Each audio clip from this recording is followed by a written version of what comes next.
sisa palu apalagi banyak tangan kita pulang anak yang kalau tangan rumah tangan dapat kita kayak supaya kopi oleh untuk berstati. Fenomena multikultural merupakan bagian yang tidak terpisahkan dari Negara Kesatuan Republik Indonesia. Salah satu pengaruh yang timbul oleh keadaan tersebut adalah sistem nilai yang terkandung pada seni budaya daerah.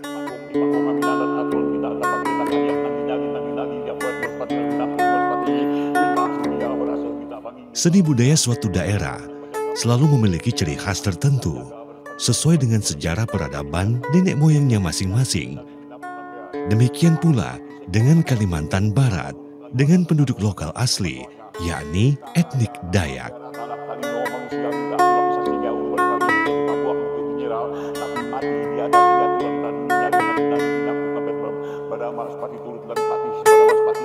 Dalam sejumlah literatur menyebutkan, suku Dayak terbagi ke dalam beberapa sub-sub suku besar, salah satunya Dayak Kanayan.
Rumah betang dalam bahasa Dayak Kanayan disebut radang, yang lebih dikenal pula dengan sebutan rumah betang atau rumah panjang.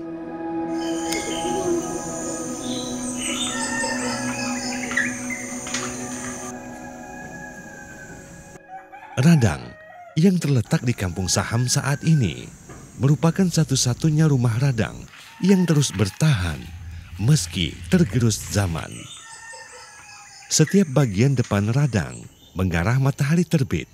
Ini melambangkan kerja keras dalam mengarungi kehidupan mulai dari matahari terbit hingga terbenam.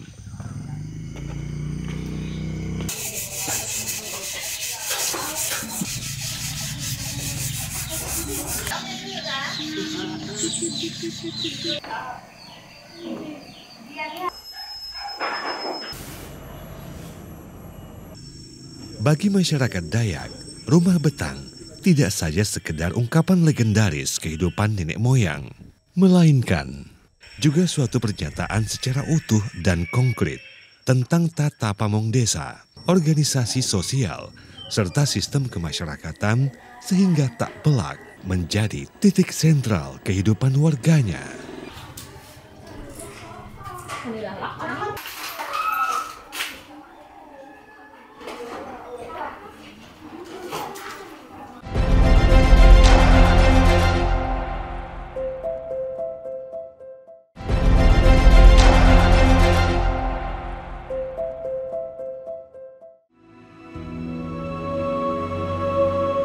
Sejarah awal pembangunan Radang Saham memiliki beberapa versi. Ada yang menyebut pada tahun 1875, ada juga yang menyebut pada tahun 1883, ditandai dengan sebelum peristiwa meletusnya Gunung Krakatau.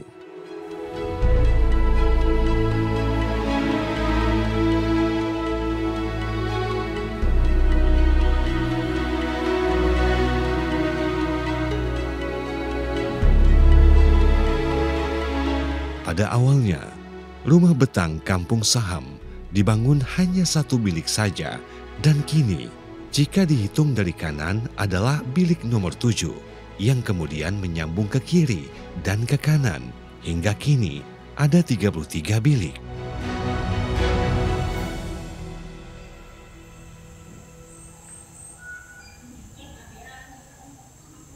Penyambungan rumah ini terakhir dilakukan pada 1984, di mana saat itu masih berpenghuni sebanyak 47 kepala keluarga dengan jumlah jiwa 207 orang yang kesemuanya masih dalam satu garis keturunan.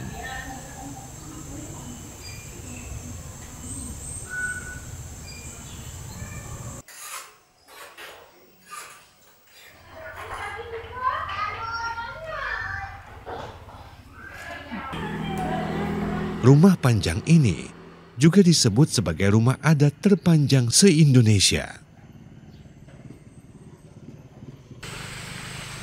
Tradisi adat menjadi acuan bagi masyarakat penghuni rumah betang dalam berperilaku, termasuk menjaga pemiliknya dari gangguan roh-roh halus dengan peralatan adat yang disimpan di masing-masing pintu bilik.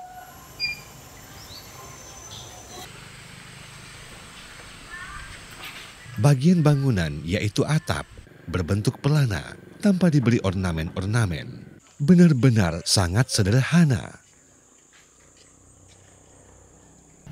Bahan atap mulanya terbuat dari sirap, yakni kayu belian yang dibelah sedikit lebih tipis dari lantai. Mengingat kayu belian merupakan kayu yang tahan terhadap cuaca, baik hujan maupun panas.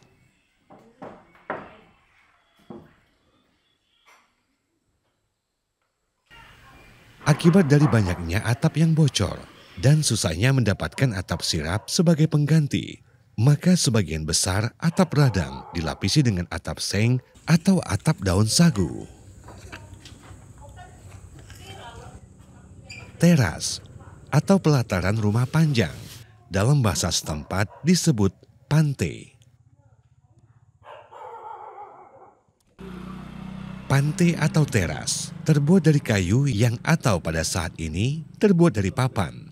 Papan tersebut berukuran kecil yang disusun secara rapi.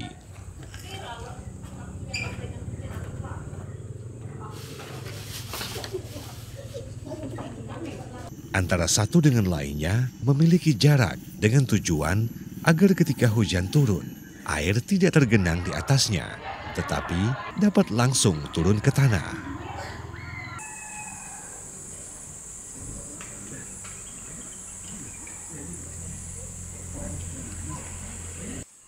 Kaki-kaki rumah berupa kayu balok ini tersusun rapi dan simetris dengan jarak tongkat pondasi utama antara satu dengan tongkat lainnya berdekatan, bertujuan saling menopang dan menguatkan satu sama lainnya. Sepintas sangat unik dan khas kaki-kaki tiang panggung, terlebih saat momentum cahaya matahari masuk ke sela-sela lantai pante hingga mendasar ke tanah, membentuk bayangan garis-garis yang indah.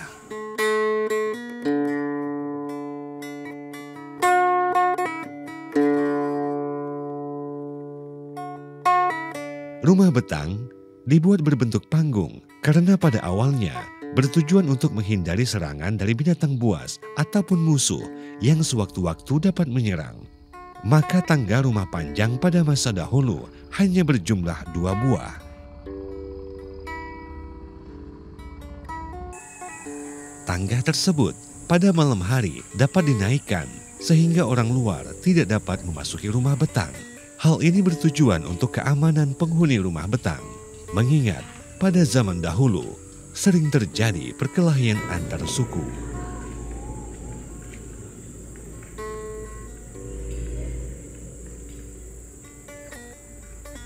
Seiring pergeseran perkembangan perilaku dan pemikiran warganya, kini dibuat lebih modern seperti tangga pada umumnya.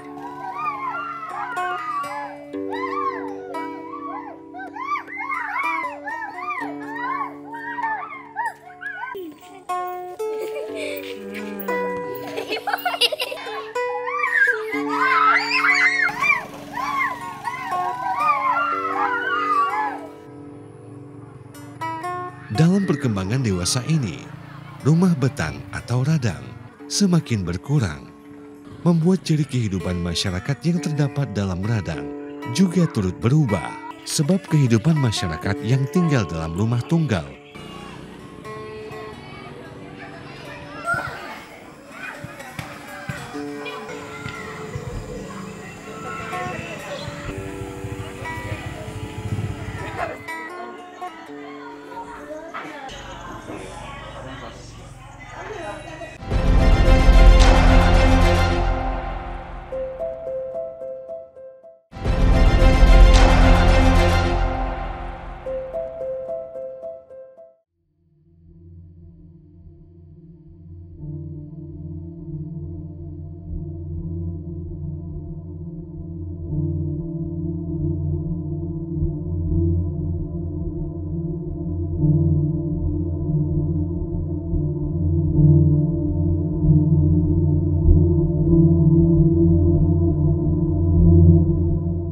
Badan rumah sepanjang 186 meter dengan masing-masing bilik semuanya menggunakan bahan kayu, namun tidak merata, khusus di bagian atas dinding. Sebagian menggunakan papan, sebagian lagi masih bertahan dengan kulit kayu. Sedangkan dinding bawah secara keseluruhan sudah menggunakan papan yang tersusun tegak lurus.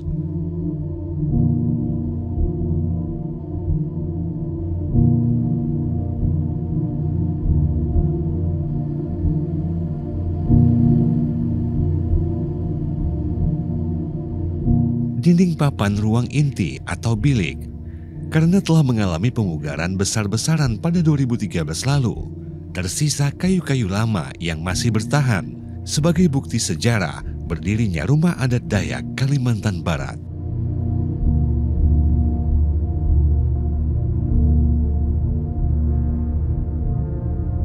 Susunan dinding dengan papan vertikal tentu syarat makna filosofis, di mana manusia di samping menjaga hubungan sosial, juga tetap menjaga hubungan dengan Tuhannya.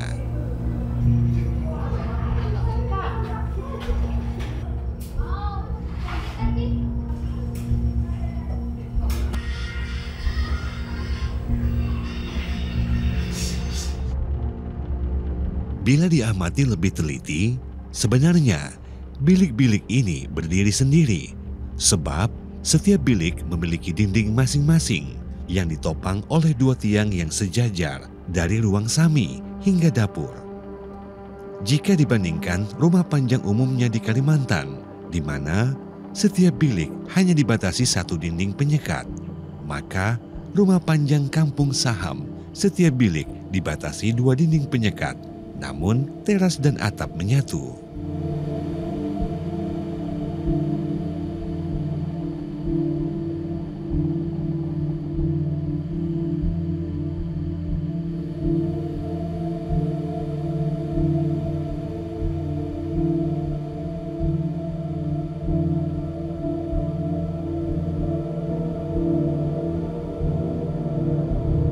Filosofi dari arsitektur tradisional ini, masyarakatnya menghargai individual masing-masing penghuni, tetapi keluar mereka bersatu. Hal ini tampak dari bentuk arsitekturnya. Jika dilihat dari luar, merupakan satu kesatuan, tetapi di dalamnya ada batas hak individu.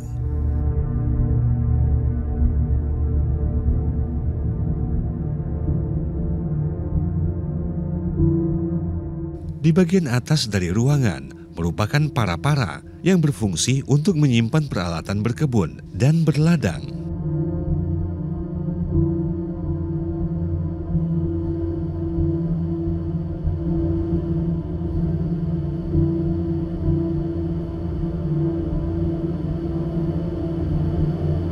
Ruangan para-para hanya terbuat dari papan yang disusun di atas tiang penyangga yang terdapat di ruang serambi.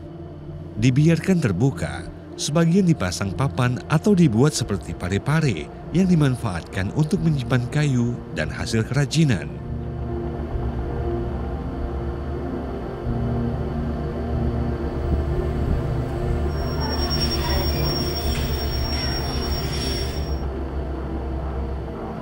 Ini adalah bale-bale, sebagai tempat duduk para warga melepas lelah ketika pulang dari ladang. Juga tempat berkumpul di siang hari, melepaskan waktu senggang sambil membagi pengalaman.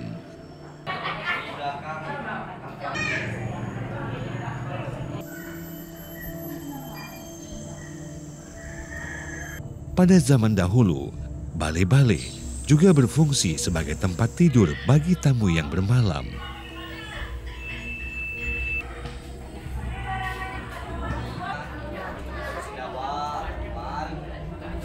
Masing-masing bilik penghuni rumah betang memiliki bale-bale atau pene, warga di sini mengenalnya.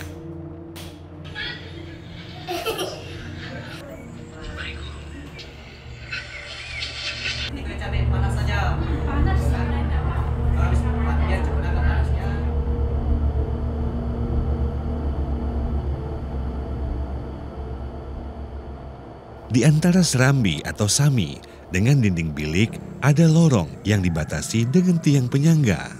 Lorong ini berfungsi sebagai jalan apabila serambi digunakan untuk acara adat.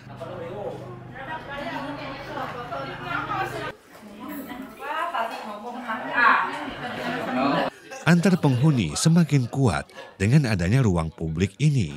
Bahkan tetamu dari luar seperti pengunjung sangat berkesan duduk satu lingkaran bersama warga sekitar di atas tikar bide. Makna simbolik bide adalah lambang kebersamaan dan pemersatu suatu kelompok masyarakat. Dengan tujuan supaya masyarakat tetap menjaga solidaritas, kebersamaan, dan tanggung jawab. Sesuai dengan fungsinya, ketika bide ditempatkan dalam konteks budaya, maka ia menjadi suatu identitas, karakter, dan bisa juga sebagai harga diri.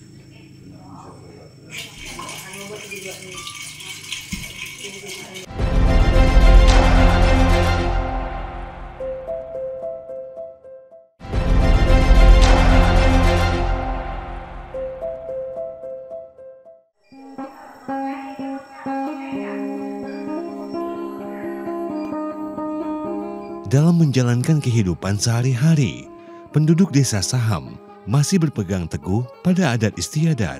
Artinya, keberadaan agama bukan menjadi hal yang membuat adat istiadat warisan leluhur ditinggalkan begitu secara total. Karena pada dasarnya, penduduk desa Saham yang mayoritas adalah suku Dayak Kanayan sejak zaman dahulu memiliki keyakinan terhadap Tuhan Yang Maha Esa.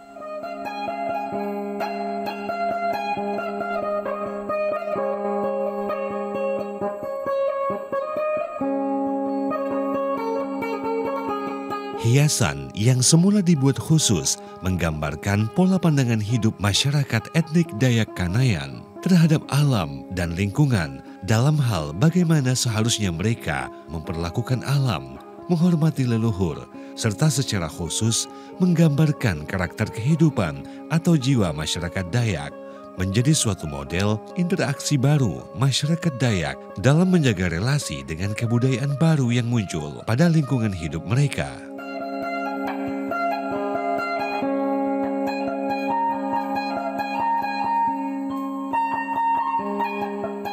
Perubahan konsep pola pikir dan kreativitas inilah yang memicu pengaruh kebudayaan lain terhadap karya seni budaya yang khas masyarakat etnik Dayak Kanayan. Baik itu pengaruh yang tervisualisasi, yaitu pada nilai bentuk, maupun pengaruh yang tak tervisualisasi, yaitu pada nilai isi atau makna simboliknya.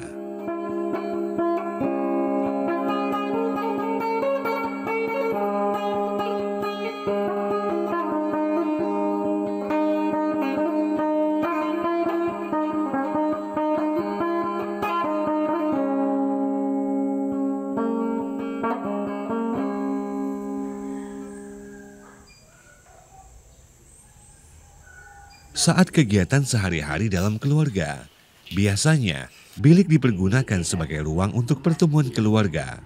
Oleh karena itu, ruang tersebut dapat dibedakan menjadi dua fungsi, yaitu ruang berkumpul keluarga dan ruang tidur.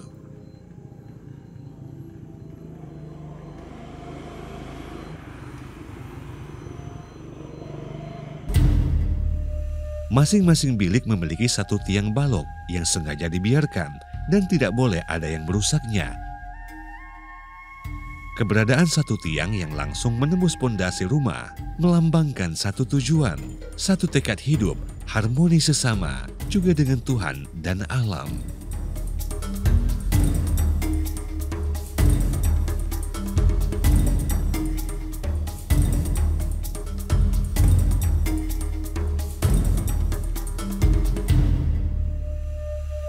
Ruang paling belakang dari rumah betang yang juga bagian penting disebut dengan jungkar atau dapur, berfungsi sebagai tempat memasak keluarga.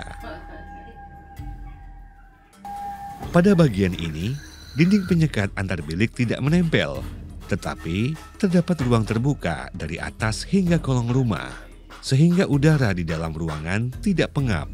Karena terdapat beberapa jendela, begitupun asap dapur bisa keluar melalui jendela.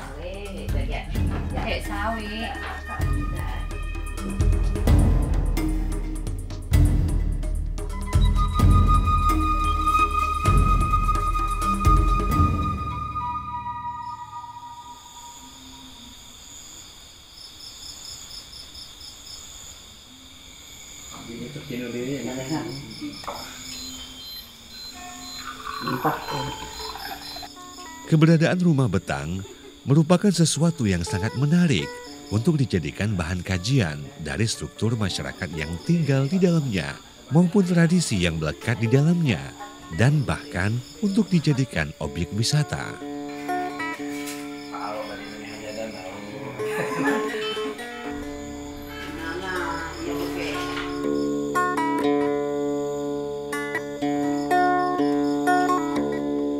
Bangunan yang menunjukkan kekhasan budaya etnik Dayak. Fungsi tidak hanya sebagai tempat tinggal, tapi juga merupakan jantung dari struktur sosial kehidupan orang Dayak yang merupakan cerminan kebudayaan suku Dayak yang sesungguhnya.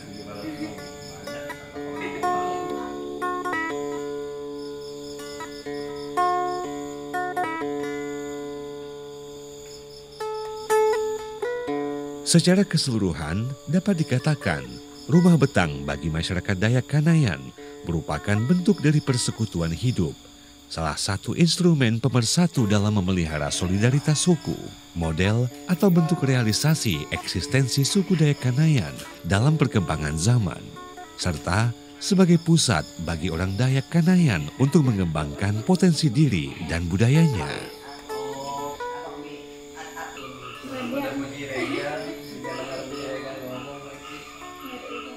Salah satu warisan budaya dan peninggalan sejarah yang perlu dilestarikan. Jika tidak ada upaya pelestarian yang serius, bukan tidak mungkin rumah panjang Saham hanya tinggal kenangan.